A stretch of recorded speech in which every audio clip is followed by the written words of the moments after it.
নমস্কার, সবাই কেমন আছেন? আশা করি খুব ভালো আছেন। আমিও খুব ভালো আছি। আমেরিকা উইথ বাঙালিয়ানা চ্যানেল থেকে আমি সুবর্ণা আরও একটা নতুন ব্লগ ভিডিওতে আপনাদের সকলকে স্বাগত জানাচ্ছি। আজকে আমার খুব ইচ্ছা করছিল যে একটু দুধ চা দিয়ে ওই সকালে বাসি লুচি খেতে। এটা বাড়িতে খেতে তো অসাধারণ লাগতো, কিন্তু ওই পেট খারাপের ভয়ে তো খেতে পারতাম না।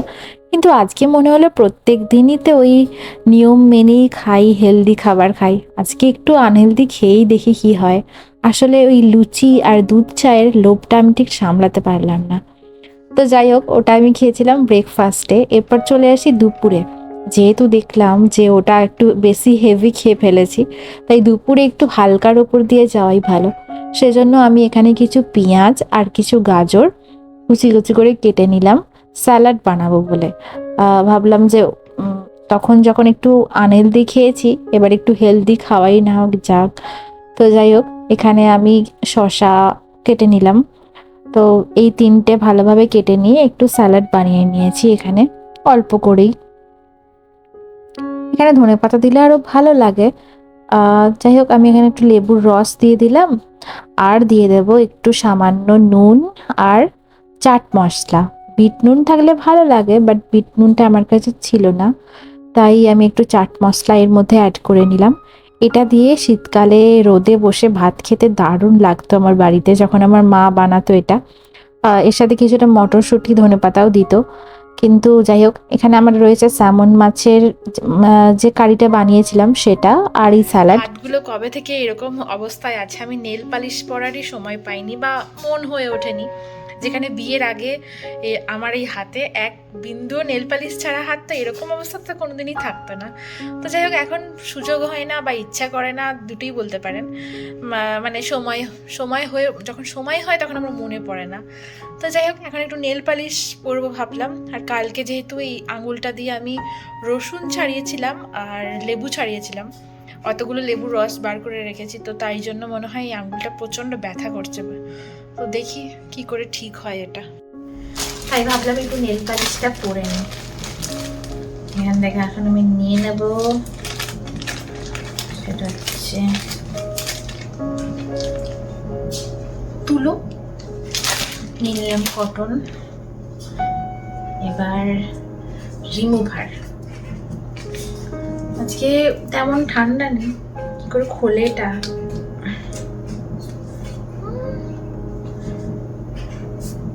ও মাই গড, এটা আমি খুলতেই পারবো না। খুলে গেছে, যাই হোক।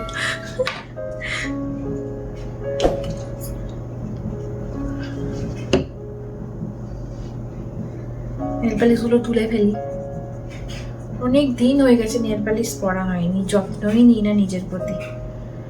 ওই ঘুম থেকে উঠে এইসব কাজ করতে করতেই সময় চলে যায়, ইচ্ছাই করে না আমার লিটারেলি। আগে কত সেজে গুজে থাকতাম আমি, আগে আমার মনে আছে যে আমি হাতের কখনো নেল পালিশ ছাড়া থাকতাম না বিয়ের আগে। এখন কাজ করতে করতে, বাসন ধুতে ধুতে, রান্নার কাজ করতে করতে সব নেল পালিশ উঠে যায়। তারপর আর ইচ্ছা করে না যে নেল পালিশ পরবো। আঙুলটা খুব ব্যথা হয়েছে, মনে হচ্ছে এইটা দিয়ে আঙুলটা চেপে ধরে থাকি, আরাম হচ্ছে এই রিমুভারটা দিয়ে।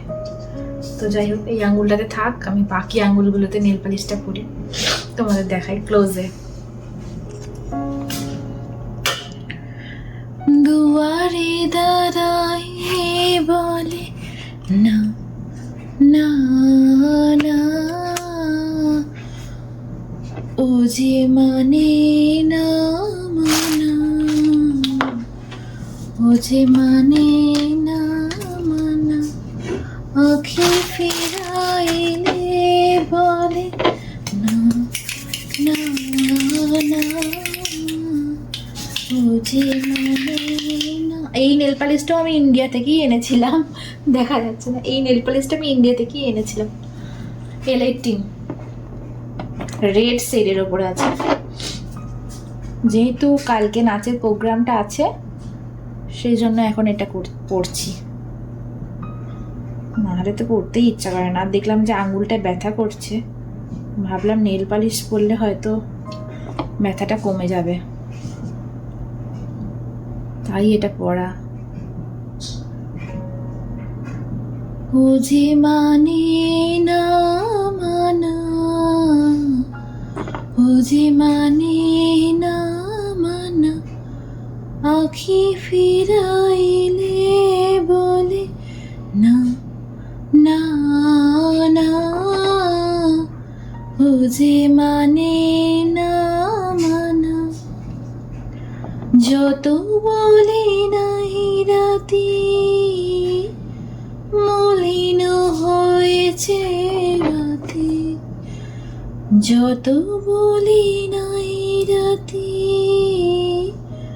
মলিন হয়েছে বাতি, ফাগুন করেছে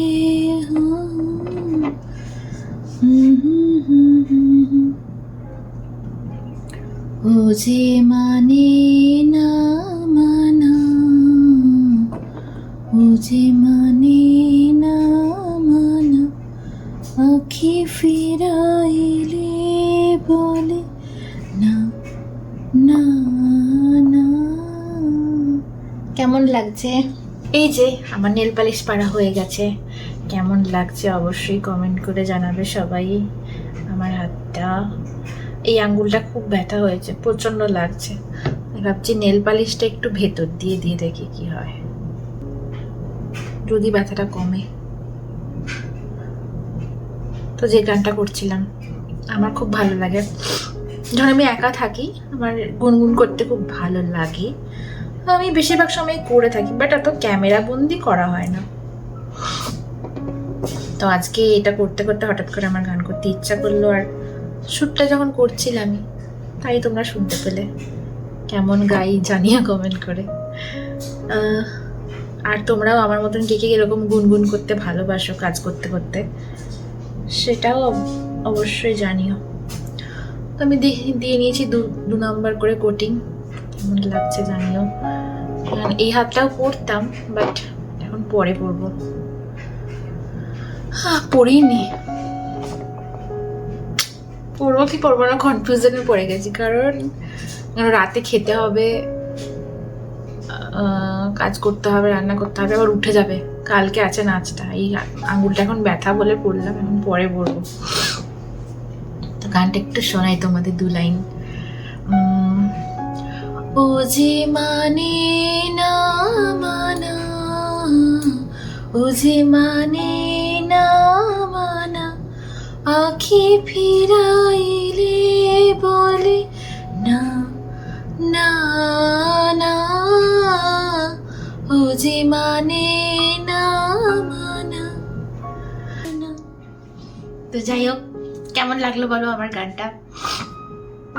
আমি বেসিক্যালি নাচ গান এসব নিয়ে থাকতে পছন্দ করি। ছোটবেলায় গান শিখেছিলাম, মানে ওই সারেগামা অবধি লাস্ট হয়েছিল, সারেগামা শেখা অবধি। কারণ তারপরে আমার দিদির পরীক্ষা ছিল বা কিছু কারণবশত গানটা শেখা হয়ে ওঠেনি।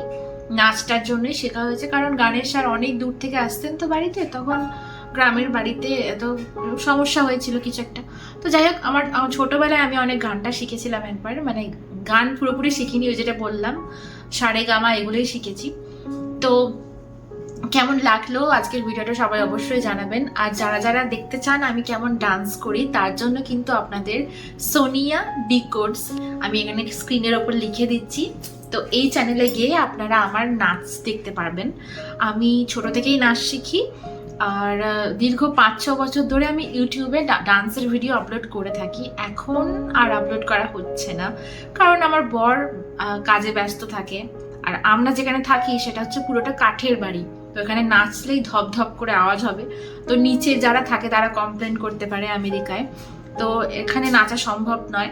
আর তাছাড়া যখন নাচের ভিডিও করে দেবে, যে বরের তো অফিস, শনি রবিবার সারাদিনটা রান্না করতে বা ধরুন বাজার টাজার এখানে সেখানে যেতে যেতেই কেটে যায়, সেজন্য নাচের ভিডিওটা আর ঠিক করা হয়ে উঠছে না। তাছাড়া কে করে দেবে এখানে? বাড়িতে আমার বান্ধবীরা ছিল, আমার দাদা ছিল, আমার বোনপো ছিল, ওরা সবাই মিলে আমাকে ভিডিও করে দিত।